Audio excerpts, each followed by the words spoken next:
Hello. That was a good one. That was a really good one for the first 50 minutes. And then, it got a little dicey there at the end. Wacky goal. We'll talk about that. But that's about as good as I think you could play that team on the road. I know they're banged up. Golden Knights are obviously more. I don't know. Somebody yelled at me on Twitter today that I called the Golden Knights more banged up than Colorado. I'm not sure how they figure it's one way or the other, but here we are. I think they're as, if not more, banged up than Colorado. But whatever. All I know is that the teams that played on the ice today, the Golden Knights were better. And it's not always that way. It actually hasn't been that way for a lot against Colorado. You go back to the playoff series, and the Golden Knights got waxed in game one, and then they were better for basically 4 or 5 games in a row. You can make an argument that game 6 was a little bit closer. Maybe 5 was somewhat close to the one that went to overtime. The Golden Knights were better. Today, they were better for more of that game than they've been against Colorado for a long time. You look at that first period, I'm aware they're down 1-0. And, I say this in soccer a lot. I don't think it's as true in hockey, but a lot of times in a game where the teams are somewhat matched, you can have, it could really go either way.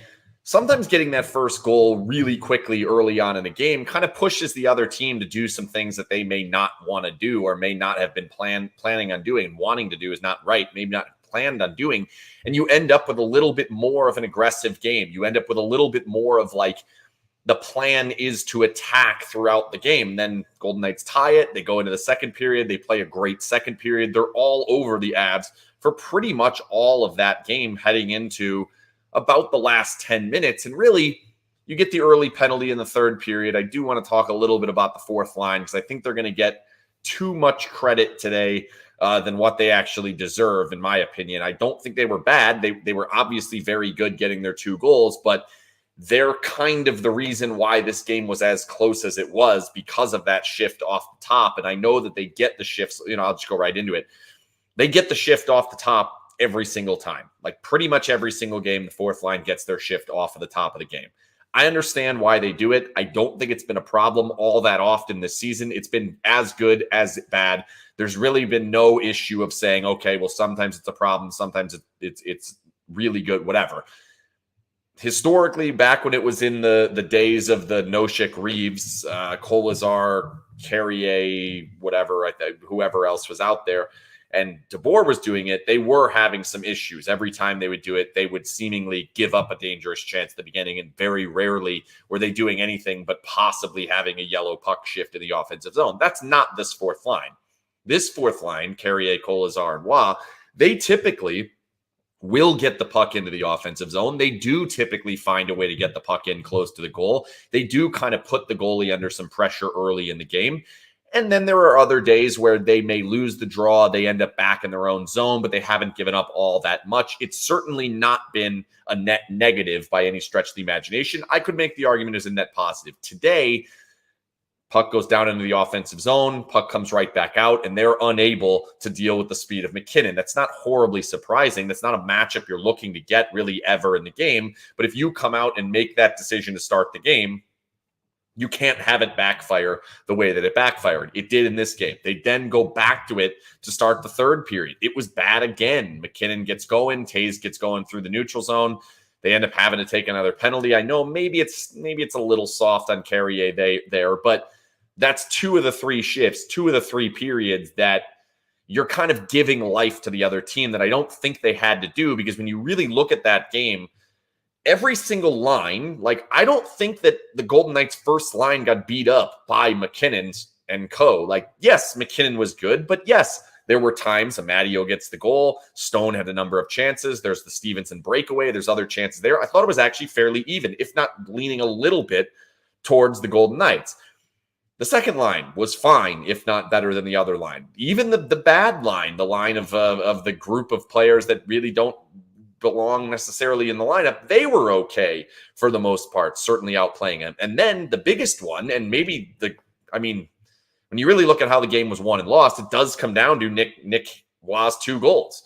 So when the fourth line's out there against the opposing fourth line, third line, even the second line, and then definitely second or third pair not going up against Makar, that's when the Golden Knights were able to take advantage of that game. To me, throwing away those matchups was a mistake. They get away with it. Good. All right. But the biggest piece of this game is just how the game is played and where the game is played and when the Golden Knights are winning their battles. Like outside of McKinnon spinning around and getting speed through the neutral zone, and then they end up with an extended shift based on an easy entry because he has speed through the neutral zone.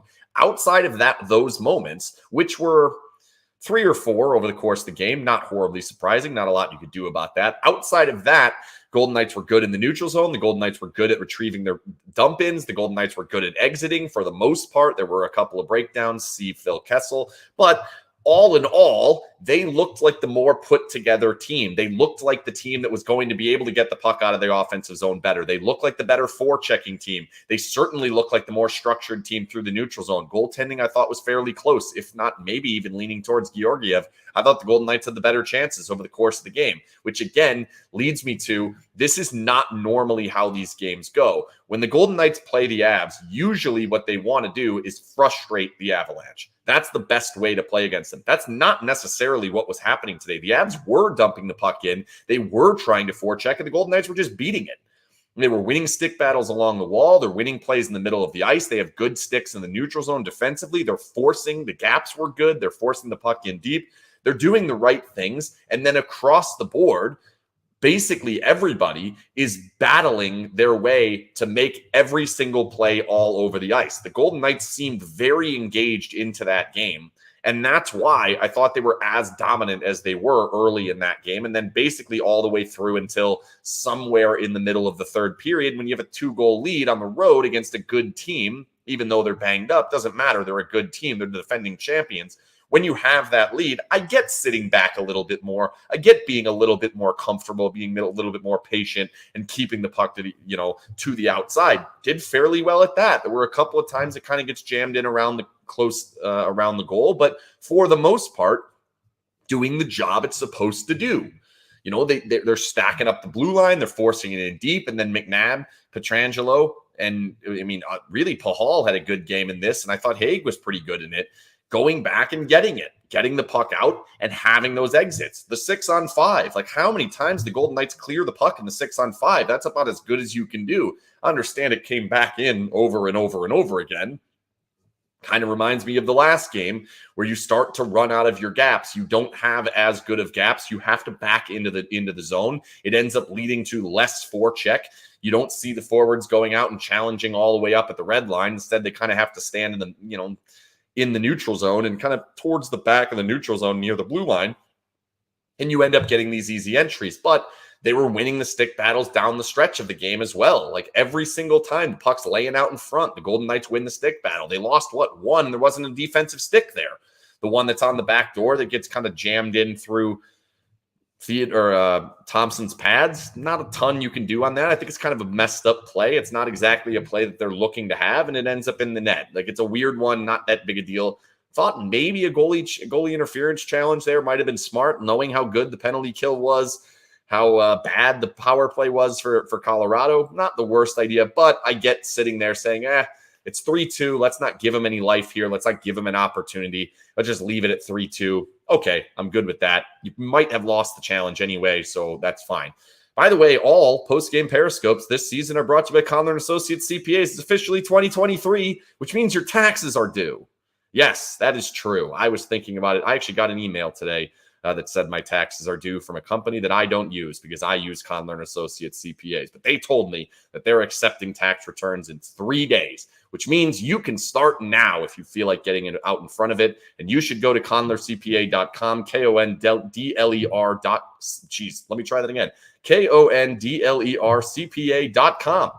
And tell them SinBin sent you. They'll give you a free consultation. They are fantastic. All right, so the next thing I want to talk about was the best player on the Golden Knights. And I gave him the #1 star. I saw one of the game scores. Somebody put it in the Discord. They like to do that. And he was the dominant star on that as well. Not a player that we typically look at and say that's the best player on the Golden Knights in this particular game. Not somebody who even, I don't think he had a point, if I'm not mistaken. I'm going to go back and look at this because now that I think of the pizza points, I don't even know if he got one. Let's see. No, he did not. So who I thought was the best player in the game was McNabb. Brayden McNabb was fantastic down the stretch, playing with Korczak. I think you're in a situation where you're playing with a lot different style of defenseman, a guy playing his second NHL game of his career, a tough situation, altitude involved as well. They were going to get some of the difficult matchups. Actually, I'm kind of interested now. Let's see how many, let's see what kind of, where's Korczak? I want to see what kind of TOI he had against. Cogliano, Connor, Comfort. Yeah, so they only had him out there for $1.49 against McKinnon, and it went poorly. 0 shot attempts, 4 and 4 against. No high danger chances, so that's good. But if you look at McNabb, like McNabb's out there for a lot of that game. He played well north of 20 minutes, if I'm not mistaken. Let me get that number as well so I don't get that one wrong. Oh, my app died. Okay, well, whatever it was a lot of minutes, but most importantly, it was the back end of the game. 3 minutes and 4 seconds at the very end of the game, and then he had a 1 minute and 52-second shift before that, and he had 2 1-minute shifts in the on top of those in the last 10 minutes of the game. He played somewhere close to 7 of the last 10 minutes of the game. I'll have it for a story for tomorrow, but he was absolutely tremendous. And I think where you saw, thank you, Zach, 24-29 for McNabb. Ridiculous. What I thought was the best thing he did today and why I liked him more than Pietrangelo in this particular game, and I thought Pietrangelo was very good. I had him as my third star today as well. But the reason I liked McNabb so much today was the way that he was taking care of those dump-ins. He's constantly able to get in the way of the forechecker, which allows his other defenseman to come over. And then after the play happens, he does so well at communicating where the puck needs to go, whether it's back to him, all the way around, up the middle, any of the options, skate it, any of the options. It seemed like Korczak knew exactly what to do every single time he was on the puck. There was never a moment I felt like in that game that Korczak was under massive pressure and had to make a tricky decision. That's why I liked McNabb so much in this game. I thought he set Korczak up to succeed, and credit to Korczak, he did it. In his first NHL game of the season, his second of his career, he did it. Every single time he had the opportunity to get that puck to the right place, they were able to do it. And they did it because it was consistently 2 things. 1, good gaps, and 2, understanding how to toe that line of getting in the way of the player that dumps the puck in. You can touch him, but you can't fully interfere. And McNabb is spectacular at it. I might make a whole video on it because it's that good. And it was really good in this game. Like that dump in, when you kind of just get that little body, you're adding 3 or 4 seconds onto the defenseman, the other defenseman able to pick it up. Then the forecheck's going to come in. It's going to be late every single time. When F1 is late, F2 and F3 are always late behind them.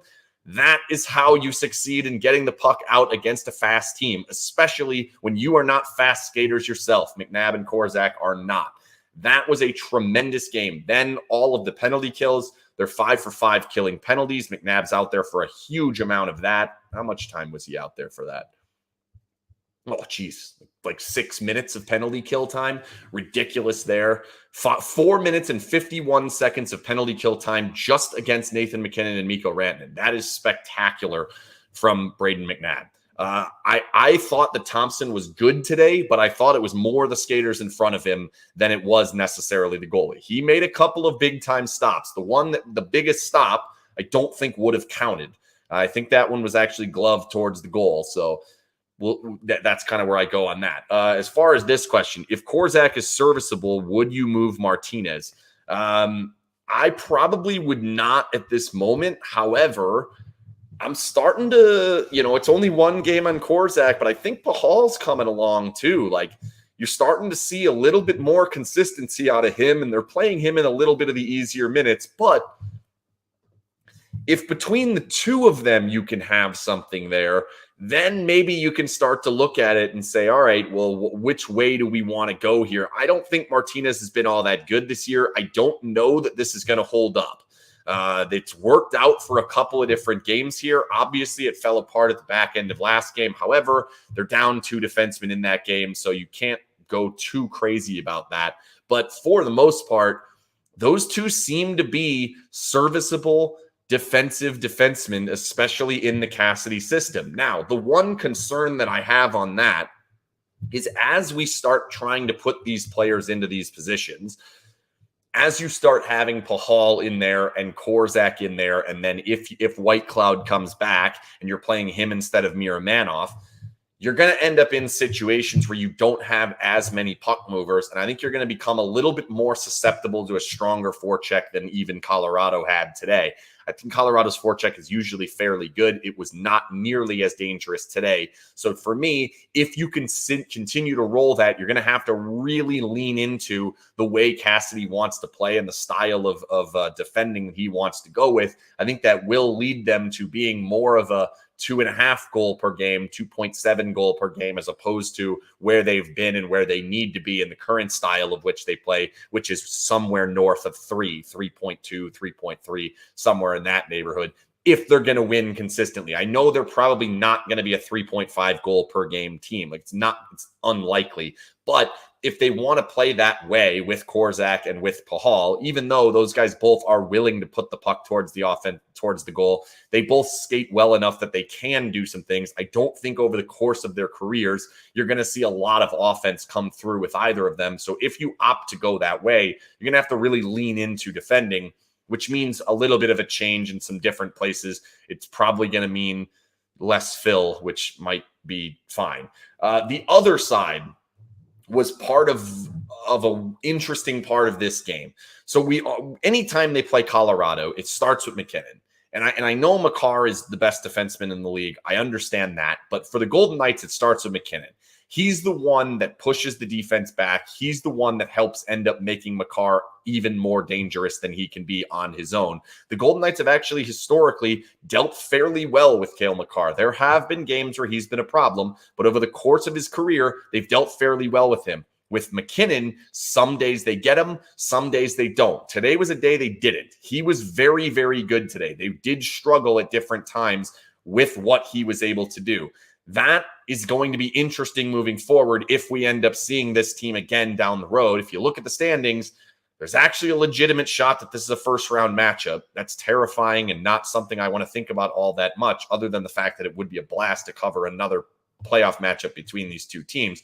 But if we end up in that spot, it would be it's a different game when Eichel's in there, I guess is how I'll put it. Because I think that you start having a little bit more of a trading chance style, as opposed to when the Golden Knights did well with him today. It was challenging them at the blue line. It was forcing the puck back to the blue line when the puck was in the offensive zone, and then really making them make difficult plays or difficult decisions that they usually don't want to make. They usually are not a big recycle type of team. That line, at least, they want to make plays. If you can force them to do things that they don't want to do, or make good plays defensively when they're making those plays, like we saw a lot out of Mark Stone today, out of Brayden McNabb today, out of Alex Pietrangelo today. That's the way that you can make them look difficult. The problem is, and I'm not sure I agree with this, by the way, that Colorado's a good matchup for the Golden Knights. They lost the last 3 they played against them last year. I do not believe Colorado's a good matchup for just about anybody. Like, I think the Golden Knights can possibly be better equipped to deal with Colorado than many other teams in the league. So I guess if you want to lean on it that way, sure. But I don't think that that's a situation you want going into this postseason. Like, if there's an option that I can say, okay, I get 3 playoff series that do not include Colorado, or 3 playoff series, one of them does include Colorado, I'm definitely picking the one without him. I don't care what they look like at the moment. They weren't all that good today, especially down the lineup. Their second, third, and fourth lines did not match up with the Golden Knights. And that's why that's a game the Golden Knights had an opportunity to win, even though they're missing a good portion of their third line. I do think they were very fortunate in that Cale Makar could not hit the net today. And I don't know what was going on there, because there were a couple of plays where I started thinking like, oh boy, I'm going to have to type how amazing Cale Makar is here. And then he would get the opportunity and zing one past the net, or make a pass that he shouldn't have made, or put it right into the chest of Thompson. He just did not have a good shooting day. He was good skating. He was good defensively. Made a couple of mistakes down the stretch. I think that's probably chasing the game. Not that big of a deal if you're Colorado looking at that. And for the Golden Knights, good job in creating those mistakes. Unfortunately, not able to bury the biggest one later in the game from Stevenson. But him not being able to hit the net's not something you can rely on. Again, I understand that this game's probably going to live in a vacuum if we do end up getting to a postseason series with this team, whether that be in the first round, second round, third round, whenever. If we get to that, this game's probably not going to be one that we're taking too much stock in because of how many players were out and because of the differences in the matchups based on that. But that's one piece that I'm a little bit concerned about. He was skating around players. He was backing defensemen off the blue line. He was getting them easy entries. He's a huge reason why they got the puck back in the zone on the 6-on-5 over and over and over again. That's one thing to keep an eye on. I do think they did a good job of keeping him to the outside, keeping him to less dangerous areas. And maybe, now that I'm kind of talking myself into it, maybe they're the reason why he was unable to put the puck on net or get any of those good shots because he's just too far away.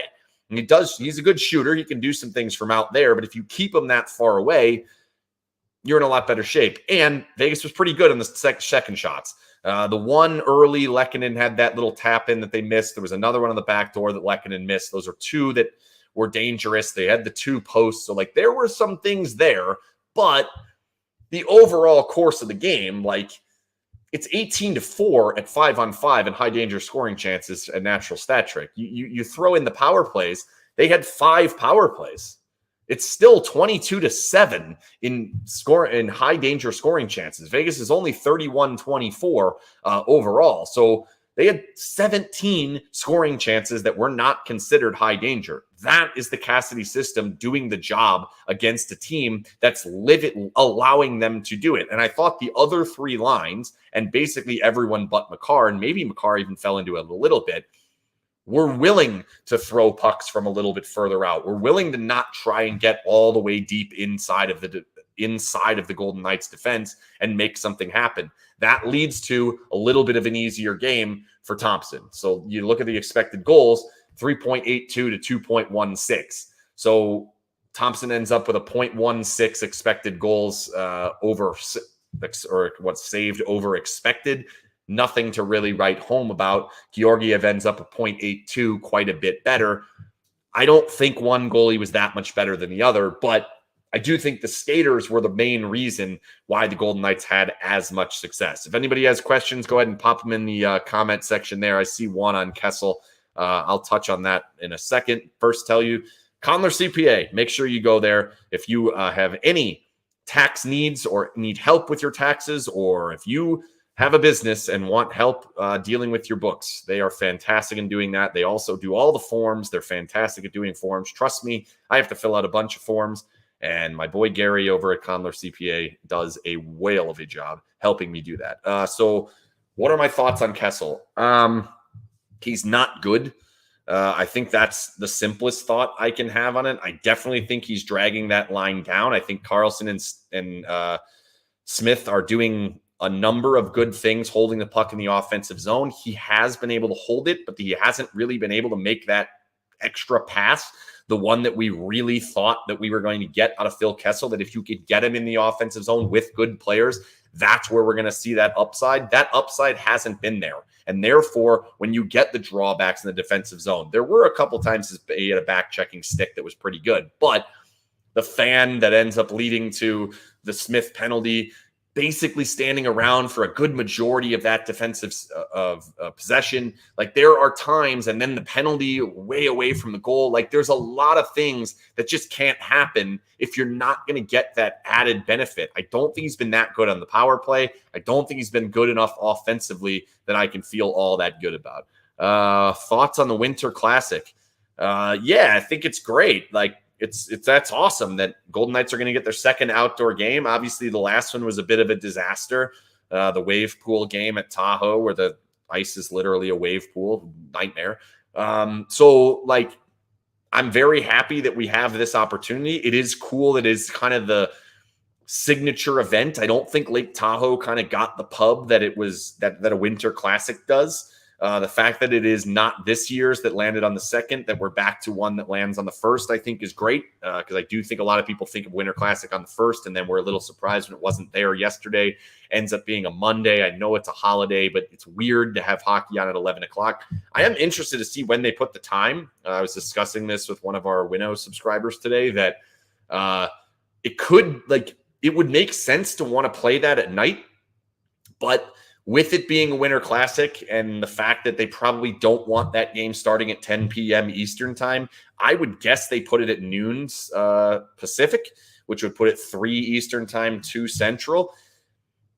Sounds good. I mean, obviously, night would be more fun. I don't know necessarily how different it would look in that building, especially considering the fact that it wouldn't shock me if it's raining up there on January 1st next year. They do have the roof. I think the sun should not be a problem for that reason as well, which is something that they forgot to think about in Tahoe. Hopefully that's not the case. They've done these before. I'm interested to see how many Golden Knights fans get up there. Like, I know a lot of people I saw today, everybody's saying they want to go. I know the tickets are not going to be cheap. I know that it's going to be a lot easier for Seattle people to get them. They do have a very strong fan base up there in regards to season tickets. They're probably going to snap them all up. But again, we know how many people can potentially get those secondary tickets. I'm interested to see. And then I'm also, like, being a Winter Classic, that it's a lot bigger stadium than the one that the Kraken play in. I want to know how many tickets actually go to the Golden Knights, or if any. I want to try and figure that one out over the course of time to see, like, are we going to have an allotment that actually goes to the away team? Hopefully that's the case. For those going, I have not been to one, but I have been around hockey long enough now to know that, like, they're not a great spectator sport to actually watch the hockey game. My plan going up there is probably not to even cover the hockey game all that much, even while it's going on. I very well may just walk around the stadium and try to see it from different areas. I think that's the route I'm going to go, because it's not a game that you can actually tell what's going on, because the ice is so far away from every single seat. There's literally not a good seat. So it is more of the pageantry of what's going on. I do think it's still a really cool opportunity for the Golden Knights. I do think that that's going to be fun for everybody to have an opportunity to see that. And then for those who go up there, and then obviously new jerseys and new gear. Like, it might even be beyond the jerseys. Like, I feel like we're at a point where it's like, do I need a 6th jersey right now, or 5th, or whatever we're on? But, like, the hats, the scarves, the sweatshirts, and all the other gear, I like that kind of stuff. I thought the Tahoe gear was great. A lot of the stuff that it was mostly the reverse retro stuff, but the red stuff that we had. But I think you're going to see a different version of what we're having, what we've seen before. It's not going to be glow in the dark. It's not going to be, fun or Wrangler based or whatever it was. It's going to be different. I don't know necessarily what it's going to look like. The cream colored idea is interesting. I don't know how they would make that look good, but who knows? Usually the jerseys look pretty good. Usually they're pretty specific. So willing to bet that Ken is a big fan of a beanie. You're right. I don't like the thing on the top though. The cat ball, yarn ball. What's this? The reason I don't like it is because it moves around when you walk, and I don't understand how people just ignore the fact that the yarn ball is bouncing around all over the place. So I like a hat that doesn't have the yarn ball. So that's just me. Yeah, not a pom-pom guy. Exactly. I think that's it. Yeah, Brossoit, I don't know what's going on there. It wouldn't shock me if they give Hill one more. I think all of us on Goalie Interference projected that we would see Brossoit this week. I think that would have to happen tomorrow or Wednesday for him to then play on Thursday. I don't think that's completely out of the picture, but it also wouldn't shock me if they go back to Thompson. Wouldn't shock me if they go to Hill. Not really a feel of one way or the other. I do think that they just need to defend. If they defend like they did today, it's not really going to make a difference who's in the goal. Thanks again to Conlon Associates CPAs. Thanks to everybody for watching this. I am out. We have Goalie Interference on Wednesday. We're doing a podcast later in the week. It was supposed to be tomorrow, but some things changed on my schedule that it's not going to be tomorrow now. So yeah, we got Goalie Interference on Wednesday and then a podcast later, and that'll be it. I may do a Twitter space after the next game. We'll see. Yes, I did see what happened on Monday Night Football. It's tragic stuff, terrifying. Hopefully the guy's okay, but This is a hockey show. And despite my football shirt, and I can wear football gear as much as I want, I try to stick to hockey as much as physically possible, even to the point that we published an entire separate podcast off of hockey and did it separate because I want to make sure that people are sticking to hockey. That's it. Goodbye.